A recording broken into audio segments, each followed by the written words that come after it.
Good afternoon, everyone. Welcome to another one of KASB's advocacy updates. As always, I'm Austin Harris, the Director of Member Engagement here at the Kansas Association of School Boards.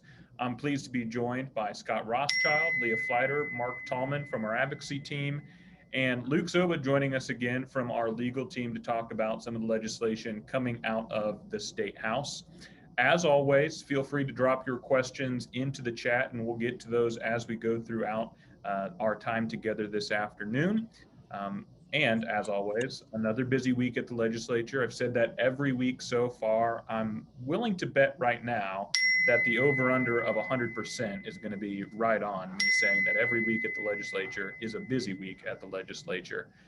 Top news this week is House Substitute for Senate Bill 63. That was the bill mandating that every school district have a full-time in-person option for all students by March 31st. That has passed both chambers, the House and the Senate. It's sitting on the governor's desk. Every indication is that she will sign that. She has until Monday. The guess is that she'll sign that bill on Monday. But every indication is also that each school district in the state will be back to having an option for full in-person learning, if not by now, by that date. So actual impacts of the bill seem to be minimal at best. We also had some movement on Senate Bill 40. That's the Kansas Emergency Management Act. And Luke, we wanted to bring you in. You talked with us about that last week. There's been some confusion and questions about what that bill looks like now that it's being implemented. So what insight do you have for us a week later? Well, last week we were trying to be sure we understood what the bill required of us, and there's still some uncertainty about whether someone can file a challenge to board action that was done to start the school year or more than 30 days ago, because the statute requires, the bill requires that someone's going to challenge the board action. That challenge needs to be brought within 30 days of the action. The question is, particularly with masks, if we've had a mask mandate since the beginning of the school year, can someone come challenge that on the basis that, yes, but I'm being required to wear a mask today? And I think we talked to Representative Patton, and he said legislative intent was that it's 30 days from the date that the board took the action, that the board implemented the policy. That's not clear on the face of the statute. I think some people will probably still try to argue that ongoing enforcement gives them the right to challenge, the board's action. But the board should be free to, to rely on what the statute says. If someone tries to challenge a policy that you put in place to start the school year, I think you could reject the challenge on the basis of, sorry, you missed the 30-day deadline. That would then jumpstart the petitioner's opportunity to go to court, and eventually we'll get some kind of a ruling from a court. I was asked this morning whether we would ever get, any kind of an appellate interpretation of this, and I think that's probably unlikely, because the statute is only in effect through the end of the pandemic emergency. Certainly, we're all hoping that that doesn't keep getting extended so that it bleeds into next year, but I guess we'll see. But if you think of just the time parameters involved, someone to take it, have the hearing at the school district level, that's has to be heard within 3 days, decision within 7, same timeline for the court. But then you get to if they don't like the outcome at the district court level, or if the district doesn't, we get to the appellate court level. There is no expedited hearing schedule for that. It does give the Supreme Court the authority to set special rules, but there's no telling whether it would or not. So, typical timeline for something that goes to the Court of Appeals is, you file it, you have 30 days to file your brief. The other side has 30 days after that to file their briefs. We're into the summer before this is even fully briefed. Might not be heard until the fall. So we're probably not going to have a statewide ruling on this at any point before it becomes moot. Once the state of emergency is gone, it's moot. We'll never know whether this statute is constitutional or not. We'll never know exactly what was meant as far as judicial interpretation, except that we may get some interpretations from the district court level. Those rulings do not set precedent that's binding, but they can be, can help educate us about what a judicial mind thinks about these things. So you probably saw that there was 5 people that challenged DeSoto's practices. I think that their practices were put in place, I believe, in January. Um, 3 of them withdrew their challenges before the hearing. They set up to have the hearing, and neither of the 2 remaining ones showed up. So, I'm a little surprised we haven't seen more people petition, bring grievances, because we certainly hear lots of complaints about masking and those kinds of things. I anticipate we'll see some more in the time to come. One of the other questions last week was whether the board could delegate the obligation to hear these challenges. DeSoto did that. We think it's appropriate to do that. It's, as we talked about last week, very difficult when you have to have a hearing within 72 hours to convene your board because of the notice requirements for a special meeting. So, I think it's okay to delegate it. The board will have to make the ultimate decision, though, based on the recommendation of the hearing officer. So other than that, we're just sort of waiting for things to play out, see how some of these hearings go. Happy to answer any questions anybody has.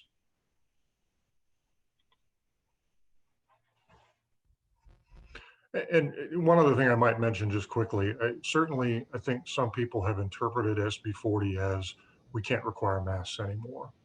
I think that's overstating the import of it. Certainly the statute really, if you don't have to read very far into the subtext to understand that what the legislature is saying is we think masks may be an overreach in some cases and maybe in all cases.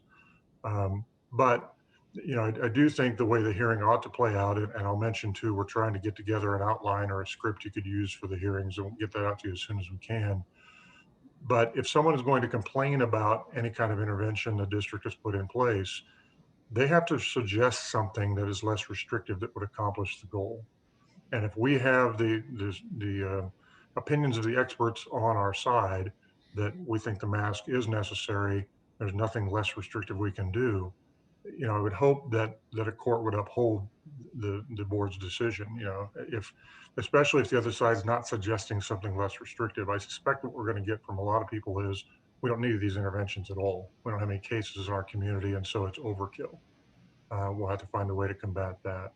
But I think it's important that we be ready to respond with the basis for the board's decision on whatever interventions we put in place, whether that be the CDC, local and county health departments.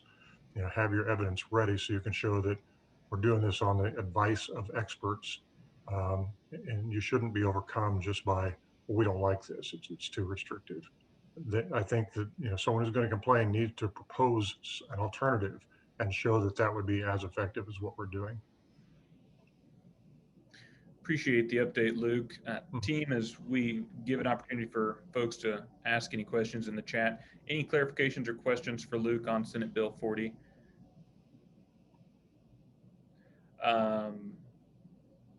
And just a clarification here for you, Luke, after yesterday's action by LCC rejecting the governor's new executive order, is there now an executive order currently in place? Well, I think the answer to that is no. I mean, of course, that executive order wouldn't have bound us anyway, because under SB 40, the school districts have sole responsibility and sole authority to make these decisions. So, and I see Mr. Tallman was shaking his head, so I don't know if that means he agrees with me or disagrees with me. I do agree. Yeah. So essentially the LCC overruled the governor and there's no statewide mask mandate, correct? Right. And Senate Bill 40 is tied to the emergency declaration, not an executive order, correct? Correct. Yeah. So that's in place at least through May 28th. Right.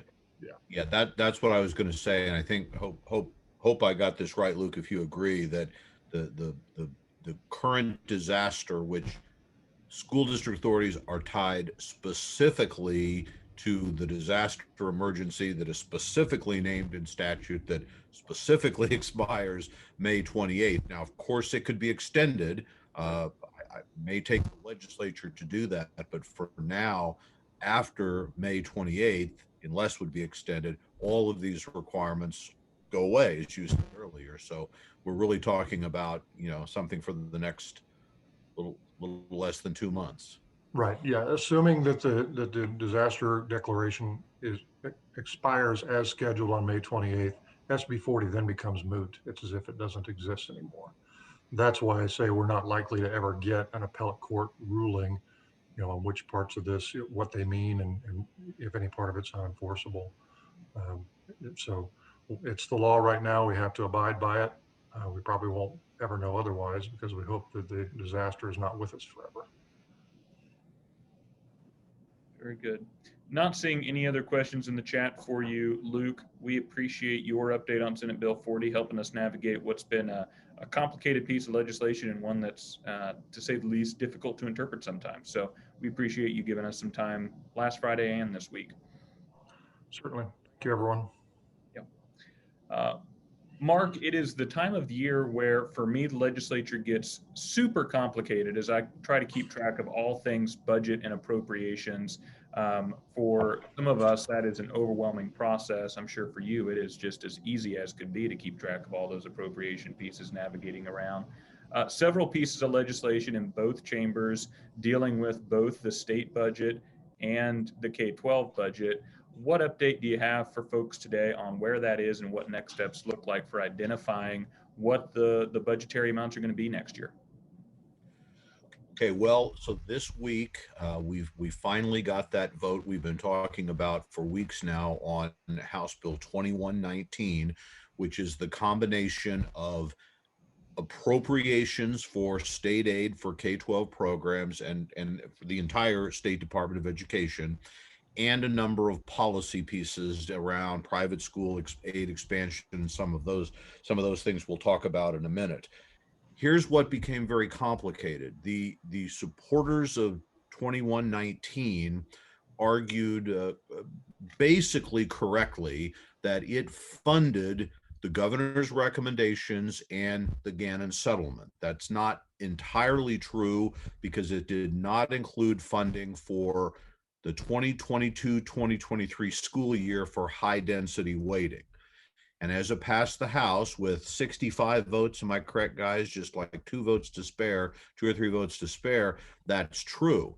But a couple hours later, the House passed a budget bill that K-12 education is not part of, but they adopted an amendment that cut all approved spending in that bill and in House Bill 2119, and anything previously or not yet passed was reduced by 2%. And so if you look at House Bill 2119 on the appropriation side, it appears to be fully funding, again, with that asterisk for high density weighting. But if you read it with the other House position in 2397, there's a 2% cut. Now, what does that mean? It is a 2% reduction from what has already been approved for next year, which is an addition. This would cut some of that back. As we understand it, and there is a printout from the Department of Education we posted on our website that would cut base state aid by about $49 million. My calculation is correct, about 70 some dollars per pupil on the base.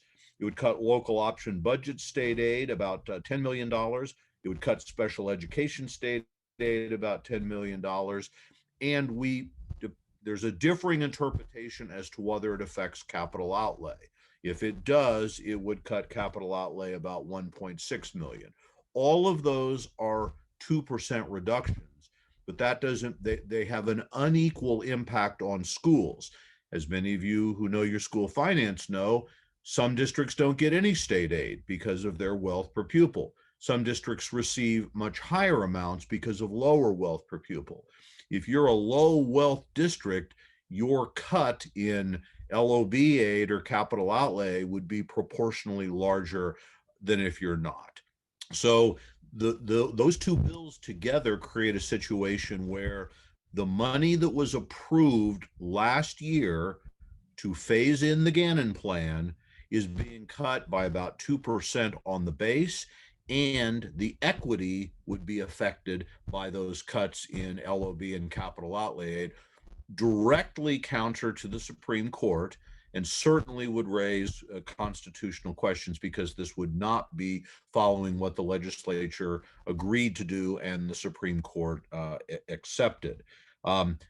Meanwhile, the Senate plan, which passed a couple of weeks ago, removes all of the increase in base aid and local option budget aid and all high density weighting for next year and the following year. So that's a reduction of about $570 million over 2 years, compared to a cut of about 60 some million just for next year in the House plan. The Senate plan, you may remember, was, although it's not in the bill, the explanation from the Ways and Means Committee and supporters is they just want to see whether they can replace those dollars with federal money. It's not designed to be a cut. That was not discussed on the House side. The House vote was represented essentially as, we're spending too much, we're headed for a deficit, and we have to roll it back. And so you've got those two positions. There's some other things we need to talk about in that bill, but because that really gets to the across the board issue, might want to pause there to see if there's any question about kind of the 2% cut part. If it's helpful to everyone, I put links in the chat to the House Bill 2119 vote and the House Bill 2397 vote. You can click on those links and that will show you how your representative voted on those two bills. So that may be helpful to you. Thanks, Lee. And I don't know, you're very good at putting this up. Could you find our link to the spreadsheet on the 2% cut issue as well? We'll put that in if you want to take a look at that. So it's really critical that you be looking at what the potential for both of these are. And the disappointing thing, or the challenging thing, is now these are really the House and Senate positions. And so typically the negotiation is to find some point between the two. And that of course would be underfunding the commitment that had been made, and under the House plan at least quite disequalizing. Under the Senate plan, which assumes pulling in and replacing with federal dollars, one of the things to note is that there would be a different phenomena there, because the base cut is not the same for districts as the stimulus, the ESSER funding that districts are supposed to be getting. Although, of course, we do not believe that you could use ESSER money to supplant state aid. If you could, it would also have unequal effects across districts. So, Mark, essentially, we find ourselves in a situation where both the House and Senate have positions on the budget that underfund Gannon. Is that correct? That is correct, as it What's stands. the process now for the House and Senate to reconcile what, though, are two bills that underfund Gannon, are pretty different approaches to funding K-12 education? What happens from here? Well, that's an excellent question, because as we may get to in a minute, there's a lot of other things in 2119, many things that the Senate hasn't seen. And so the normal course of things is that bill would go to a Senate committee, but we only have 4 days left next week of the regular session. Normally, the appropriations would simply go into the conference committee between Appropriations and Ways and Means, but that bill didn't come out of the Appropriations Committee. It came out of the K-12 Budget Committee. So frankly, Austin, we don't know how this is going to be negotiated. And in my view, one of the real questions is whether they will even really try to seriously resolve these differences in the days they have next week, or whether really the entire budget will just have to wait till the legislature comes back May 3rd. Looks like we've put up, just again, if you want to find out, that's what our webpage looks like. There is being shared where you can access. We will be updating the link that Leah shared is actually a bill that a version that does not have the capital outlay reduction by district. KSDE doesn't think or isn't sure that the language of the bill would apply, but apparently legislative staff thinks it does. I think everyone agrees that it does not apply to the bond and interest aid. That's a demand transfer, and the bill says it would not cut anything for debt service. So we don't think capital improvement is affected. Capital outlay is a question, the others are not. And we're not really listing, but of course, my understanding is this would also cut the CAPERS contribution as well as that's kind of the other major aid program that would be affected. Austin, if there aren't any questions, let me mention a couple more things about the finance pieces in here to help people remember where we are. So hopefully, if you are a high density at a district that gets high density weighting, those are the districts that have kind of above average percentages of low income students, free lunch students. So again, a little complicated is where we are right now. That provision was sunset and expired a year ago. So it's no longer part of the regular school finance law. And that's worth about $50 million a year to our districts with the most poverty. But last year, the legislature extended it by making it a proviso in the appropriations bill. So it is still around for the current year and next year. The governor's budget, by proviso, extended it to 2023. House Bill 2119 continues it, but only for next year. So if that were to pass, high density would still be at risk for the following year, 2023. The Senate budget position, 26267, eliminates that funding and the authority for both 2022 and 2023.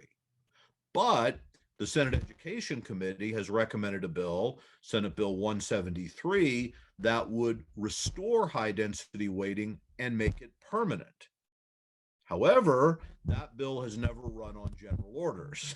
And so it's resting quietly below the line, meaning the Senate as a whole has not yet taken that position.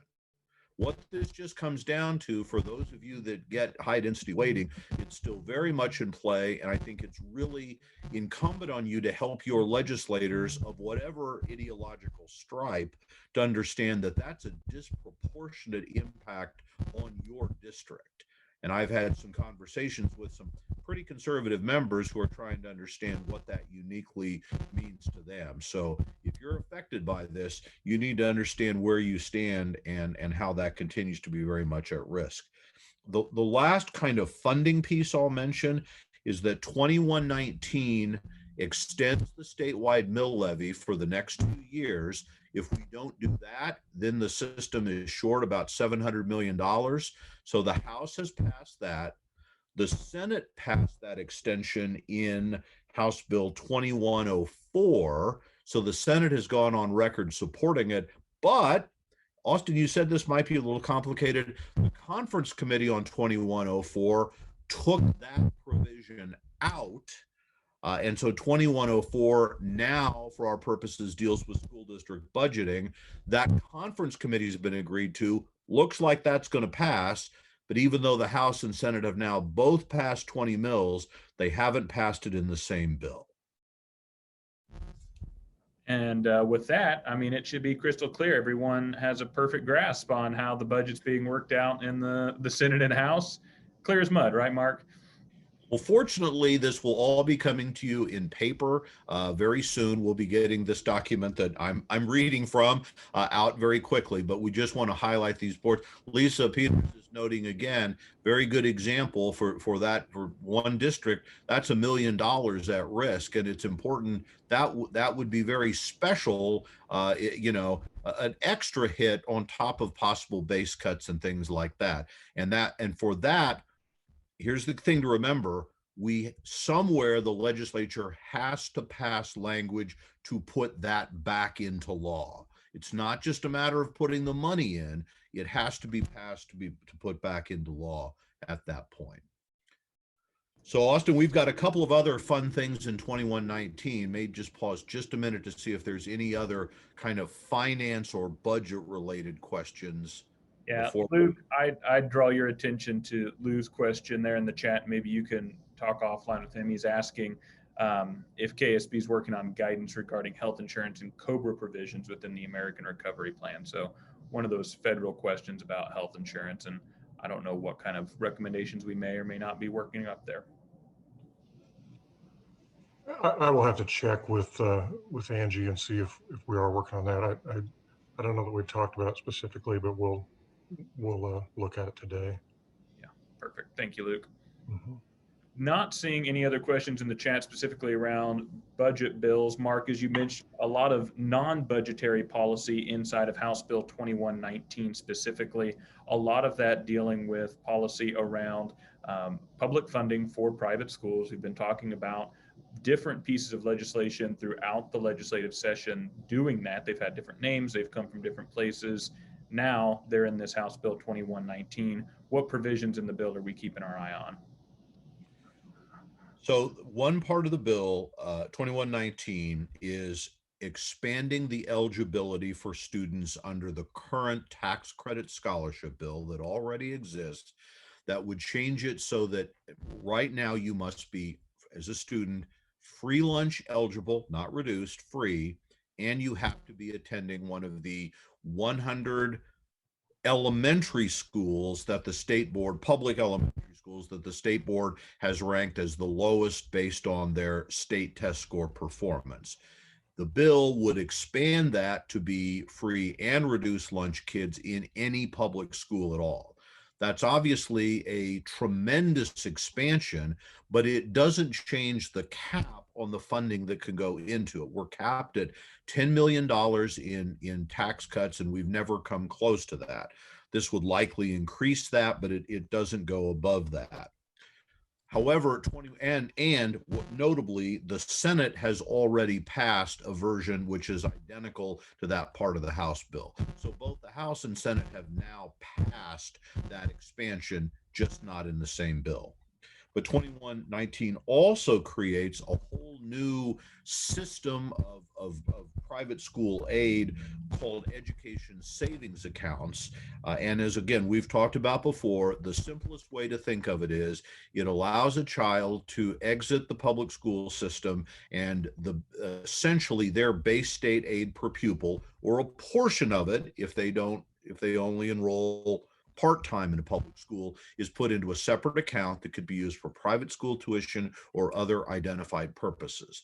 Now, there were a couple of pretty major amendments on the floor, so let's understand what they are. As came out of committee, the bill would allow any free or reduced lunch student in a public school to qualify, or any student that is identified by a school district as being eligible for at-risk services that you provide at your at-risk funding. The committee, or the committee of the whole, the full House, took out the income provision. So now it is not, you are not eligible because you are low income. You are eligible if your district identifies you as being at risk, and what the law says, either being below grade level in reading and math, severe absenteeism, although that's not defined, or any other factor identified by the local district. And so to point this out, a millionaire child who is below grade level or chronically absent or something like that would qualify. A low income student that is not at risk would not qualify. So this does kind of get partially at that issue we often raise of the, private schools cherry pick students. So this limits it to kids who are experiencing, issues that meet the criteria from the state board. But of course, it still allows private schools to be kind of selective within that universe. And one of the things too that I'll just mention without getting into too much detail, the bill doesn't define below grade level. And the state board now really doesn't either on assessment. So those of you that know your state assessment programs, level 1, is that below grade level? That's what we used to call it.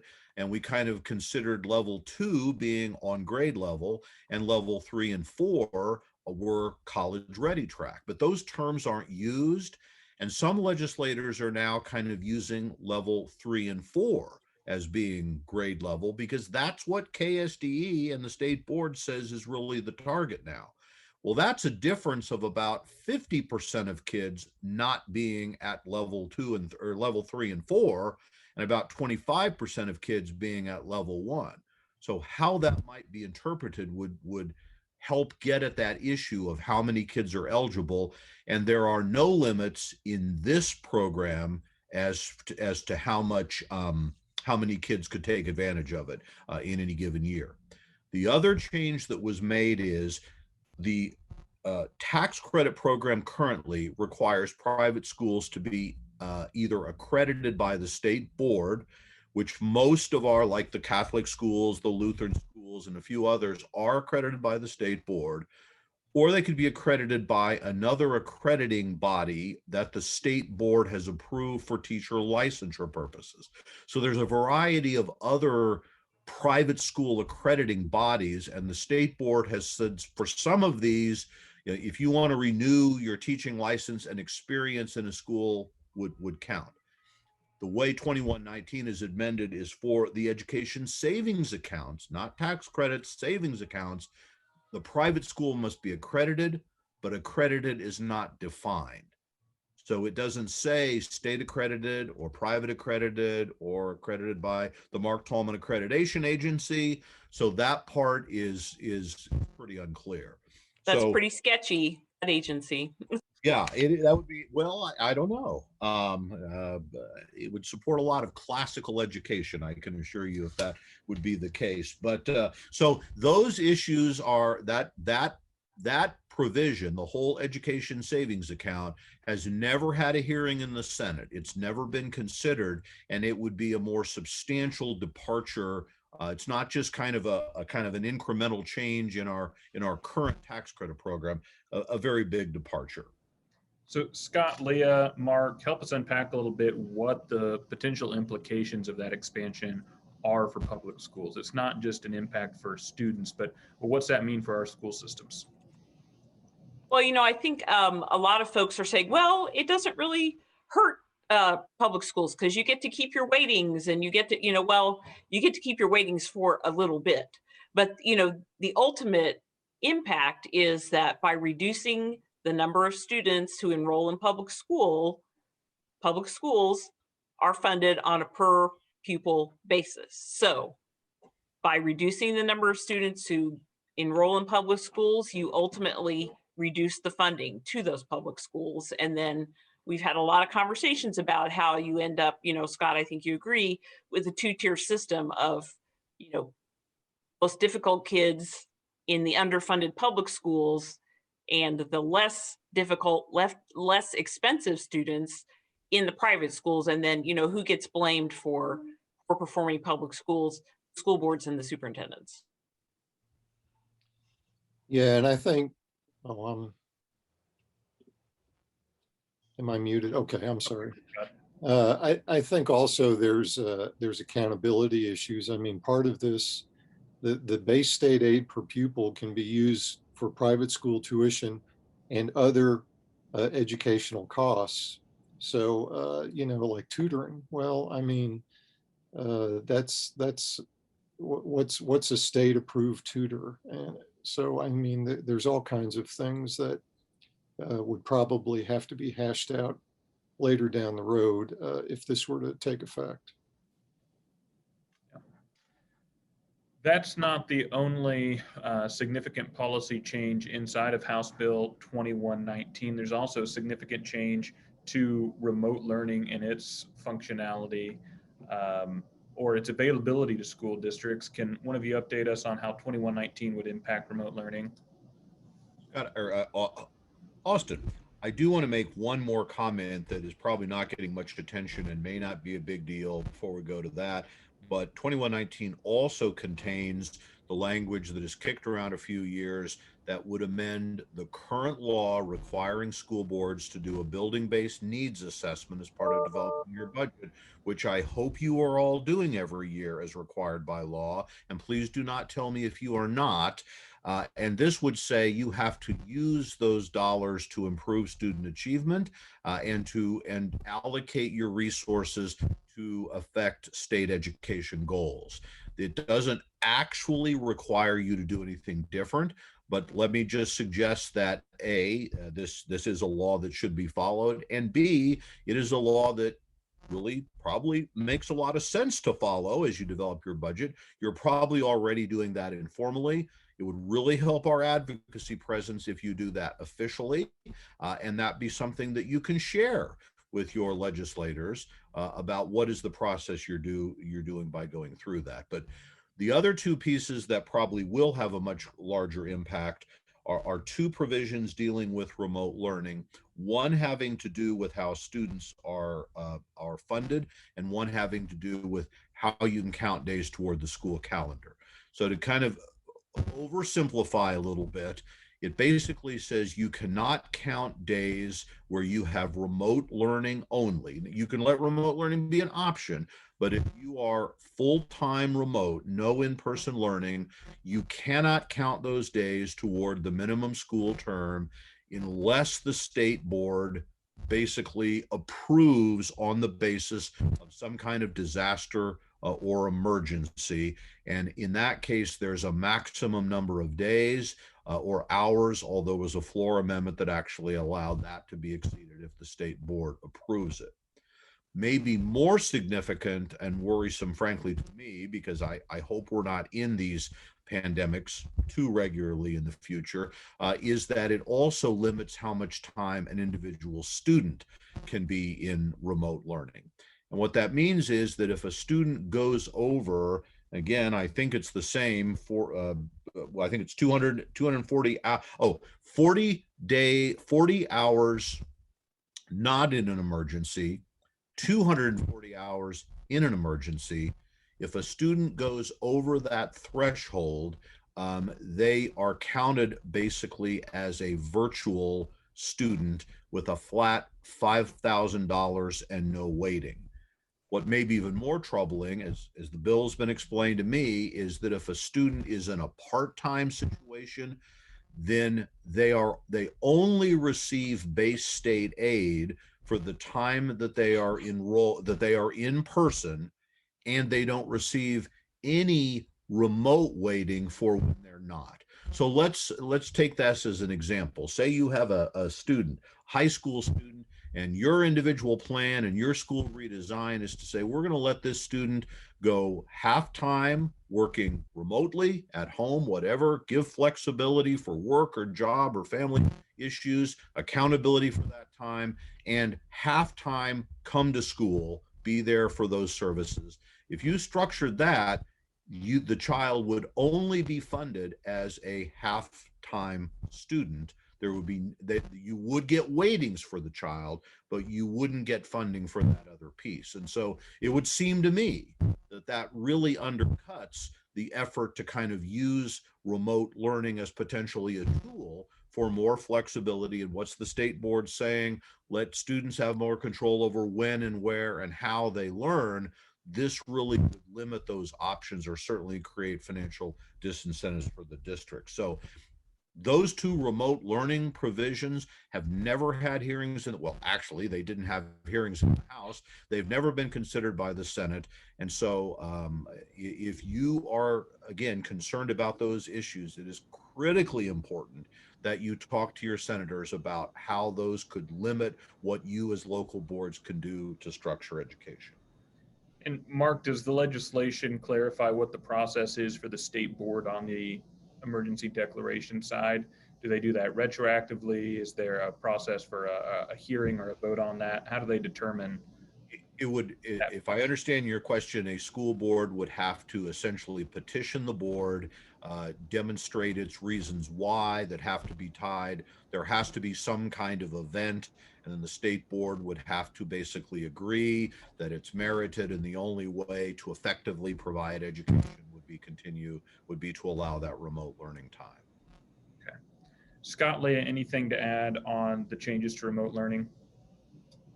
No. Okay. Not seeing any specific questions about House Bill 2119.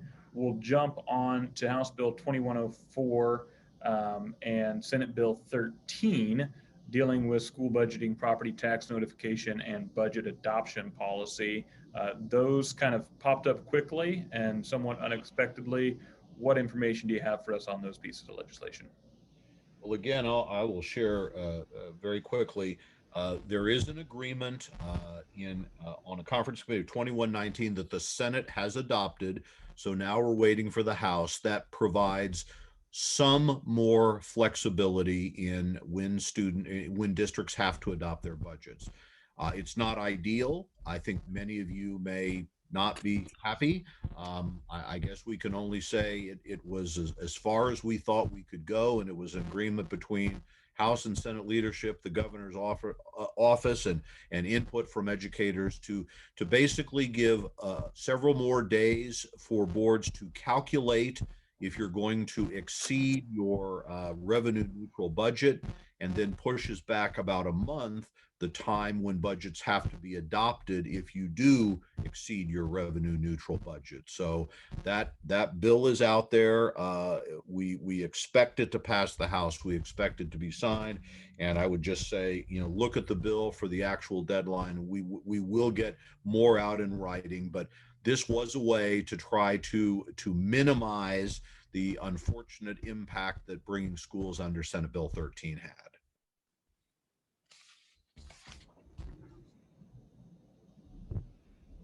Okay, easy enough. That was quick. That was fast, Mark. Very well done. Scott, you're continuing to watch several health, safety, and student issue bills, including Senate Bill 212, which deals with vaccinations and which inoculations are required by law. What update do you have for us this week on that? Okay, thank you, Austin.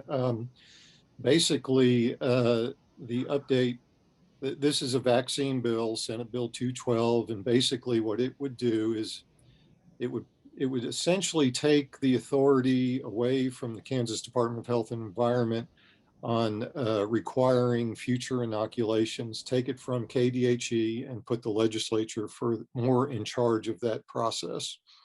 Obviously, there are health groups who say this risks Kansas's ability to respond to the best scientific recommendations. Within that bill was amended another Senate Bill 213, which gives employers, it prevents employers from taking any kind of adverse action against an employee who decides not to be vaccinated. And it gives immunities, not health immunities, but civil immunities from legal action for people who decide not to get vaccinated. So the combination of moving this from KDHE to the legislature and giving people more civil immunities who decide not to get vaccinated, this has brought together a coalition of health and business groups, frankly, the Kansas Chamber, to kind of slow this bill down for more discussion. And so this bill came out of committee either last week or the week before, but the Senate has not taken action on this bill yet. So obviously there's some behind the scenes work going on to maybe change this bill.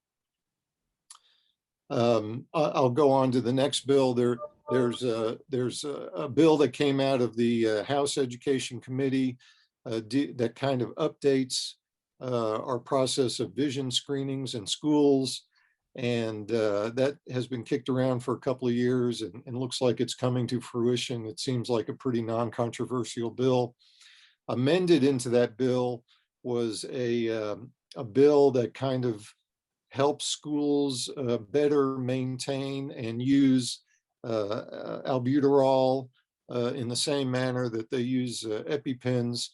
And So the combination of those are in one bill, and that bill remains on general orders in the House. It has not been acted on by the full House yet. Perfect. Thanks for the update, Scott. Mark, you've been tracking the foster child education report card. That's in Senate Bill 51. What update do you have for us on this week on where that bill's heading?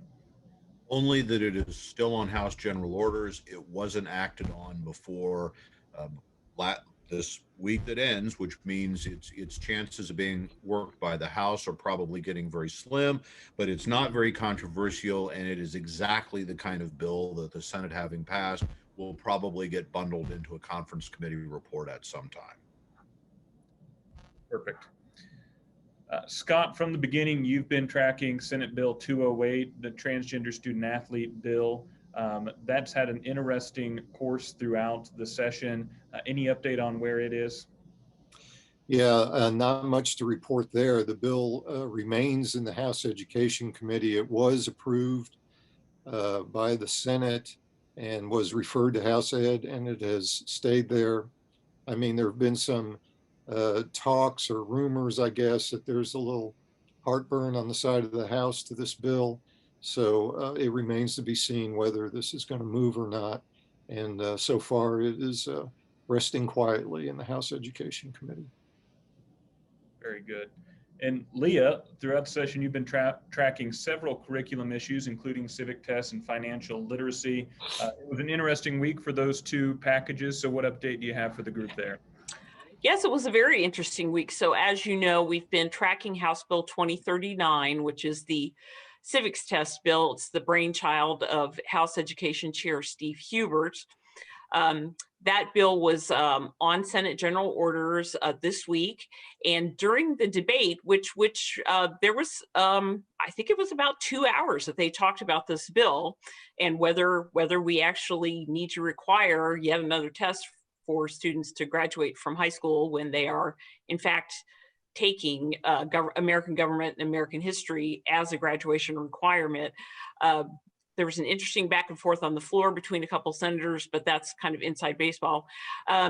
Anyway, during the Senate debate on House Bill 2039, Senator David Haley of Wyandotte County, the Kansas City area, he brought an amendment concerning personal financial literacy. He feels that, kids need some help in that area. And so he introduced an amendment that is quite similar to, but not identical to, House Bill 2031, which was a personal financial literacy requirement for graduation. His amendment, which was adopted by the Senate, does not go quite that far. It merely requires that the state board guidance on financial literacy curriculum include that in grades 11 and 12, a personal financial literacy course must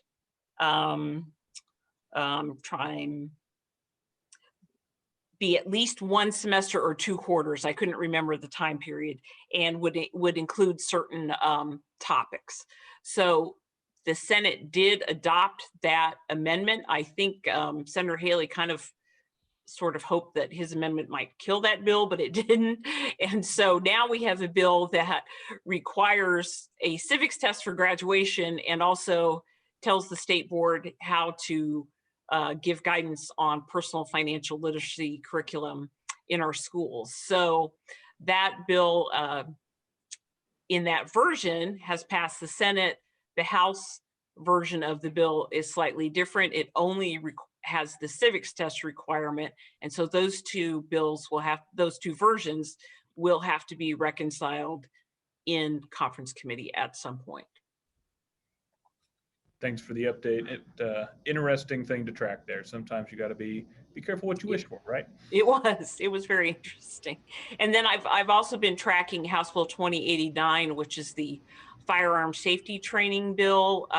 It was scheduled to be voted on by the Senate this week, and about 7:30 Wednesday night, as I was fading, I'll have to be honest with you, I hear Senator McGinn say, "Oh, and we're going to pass over House Bill 2089." So that they did not consider that bill the other night, and so I guess its future is somewhat murky. Very good. Thank you for the update, Leah. Mark, you've been looking at post-secondary education and workforce development bills in the legislature. Those can include Senate Bill 32, which is a concurrent enrollment bill, and the Kansas Promise Scholarship Act. What movement did we see this week on those? Very little. These are others which we'll probably just be waiting for conference committee on. Senate Bill 32 is the concurrent enrollment bill, which lets boards but does not require them to help pay the costs of their students who are in college courses concurrently. Not very controversial. Passed the Senate very easily, but still on House General Orders. The Kansas Promise Scholarship would create a new scholarship program for certain CTE or 2-year programs. It passed the House. It came out of the Senate Education Committee amended to reflect an earlier bill that the committee had passed out. It is not yet moving. And then let me make sure I'm following this correctly. Oh, and then the final thing we're taking a look at is for 2 years now, there's been interest on the part of the legislature to work-based learning and problems with liability.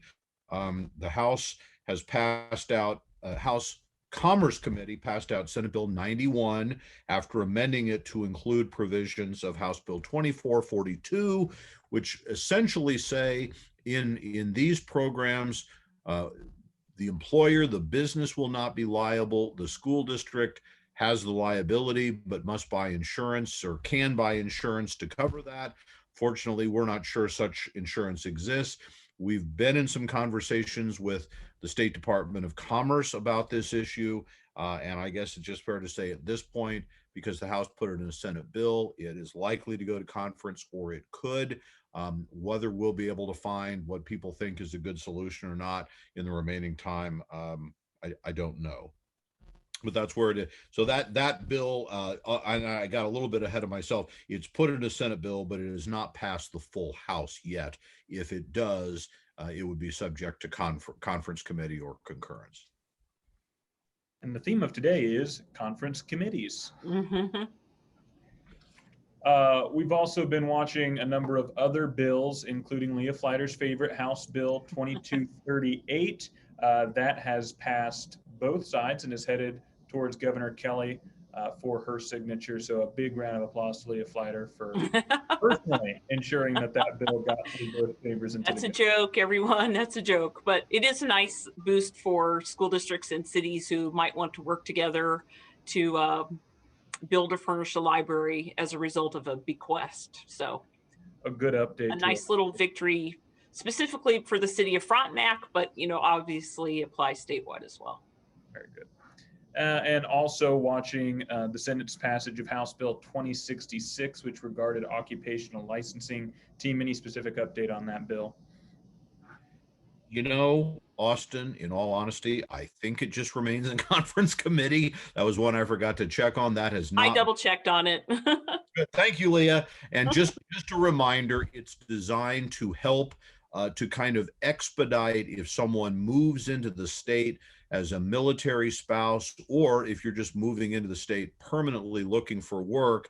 It's supposedly designed to make it quicker to get a license, which would include teaching and other licenses under the Department of Education to get, it's kind of a workforce job as well. So that's where that stands at this point. Very good. Well, not seeing any questions in the chat on any of that legislation. We'll move to wrap up. Oh, I spoke too soon. Yeah, Lou is asking about the dark store theory of big box stores. As I said, to me, that sounds like a Netflix thriller, but it is an arcane tax debate over how you value big box stores. And one argument is they should be valued as though they were empty. Another argument is they should be valued kind of based on what they generate when they're full. And if the dark store proponents would win, that would be a reduction in their taxes, reduction in income, and certainly could have some implications for school districts. We know that this is kind of working its way through the courts. The question is there any traction in the legislature? I don't think we have anything definitive enough yet to see that that's going to happen. And of course, my guess is that this legislature would tend to be sympathetic to the dark store argument in any event. So that is one we're going to have to continue to watch. But Manhattan seems to be right now ground zero for this, although there has been a lot of discussion in Johnson County, probably other areas where. So if you've got a big box store as part of your tax base, you need to be aware of this issue. As we move to wrap up, any final thoughts, Mark, Leah, Scott? Well, I just might say I was kind of looking at things. We're less than 2 years from when the Kansas Supreme Court approved the legislature's response to the Gannon. And of course, last session was a COVID shortened session. So it hasn't taken long for the legislature to start nibbling at the Gannon settlement and dragging it into a lot of the budget and tax discussions that we're currently in. So that's my thought for the day. Yeah. I, for one, would offer a hurrah to all of you who continue to work in the legislature to communicate with your legislators. I know 2119 was a major point of focus for us over the last several weeks. And though it did pass, as Mark mentioned, it was very close. A lot of the legislators crossed the aisle and voted against, party lines and caucus lines in that. And I, for one, Scott, Leah, Mark, you can correct me, but I believe that that's in part due to the hard work of our members and community members reaching out to their legislators, having their voices be heard, and engaging in that civic conversation. So I would say hurrah to all of you, but keep up the good work, because this session's not done and there's still good work to be done. Yeah, and your input is going to be critical as the House tries to reconcile this. I'm not going to say mess, the situation that it's in with the budget bills and reconciling theirs with the Senate. So they're going to need to continue to hear from you. And absolutely agree with both of my colleagues here. A lot of the focus, obviously, on 2119 was on the private school provisions that drew the most attention. But now I think it's very clear that both bodies are considering either reductions in general state aid or permanent funding, or efforts to use federal money to supplant permanent money, and the federal money is temporary, or a combination of both. And I think what we're really going to ask you to do is as we say all the time, you've got to talk about what a cut in the base would mean, how you would manage it. You need to talk about how you're looking to use your ESSER dollars and what you're not going to be able to do if they're not available. Because the legislative narrative is that schools are getting $1.3 billion in federal funding that they won't even know how to spend. And so if we can't be very clear about what we're doing with the money and what students will lose if we make cuts in either of these areas, then that narrative is going to continue. So I think you're going to want to also be sure that you try to help your legislators understand that your per pupil funding is allocated on a much different basis than your ESSER funding. ESSER funding is allocated on your Title I status. And so, they might be replacing $5 of funding with $1 of funding from the federal level. I'm just using that as a made up example. But, that's something that I think you're going to need to try to help them understand. I know it can be a little difficult at times, but I think that's something that they're going to need to take into account as this process moves forward. And I'll just add the ESSER funding. I mean, everyone agrees that our kids have been affected by this pandemic. And the ESSER funding is a multi-year commitment. It's not schools don't know how to spend $1 billion. It's going to take several years of this. This money is going to be used over several years to help our kids make up for the loss of learning or just the mental anguish of having to live through this pandemic. And we have posted, I believe, and we'll be sharing with you a document that on a statewide basis talks about, I mean, quite frankly, what that money will buy. And we've tried to kind of cost out on a statewide basis. What does it cost to add a day of summer school? What does it cost to add an hour of after school time or weekend time? What are those reopening costs that districts have faced? And we've basically put out an estimate that to provide over the next 3 years summer school and extended learning time to, we just picked the number of 200,000 kids, less than half, to get those sort of services would require all the money we're getting.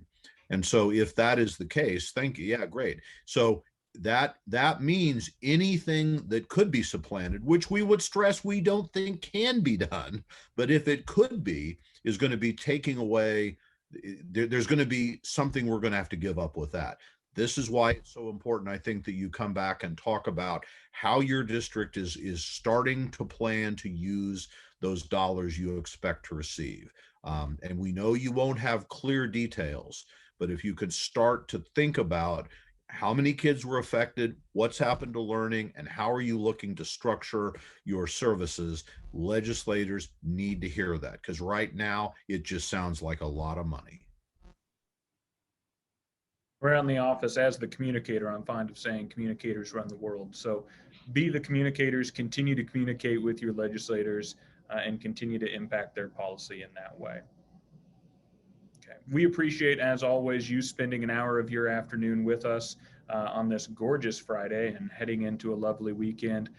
Legislature's back next week, so we will be as well. We hope you'll join us then. If you have any questions or need between now and then, always feel free to reach out to our team, and we'll do anything we can to help you.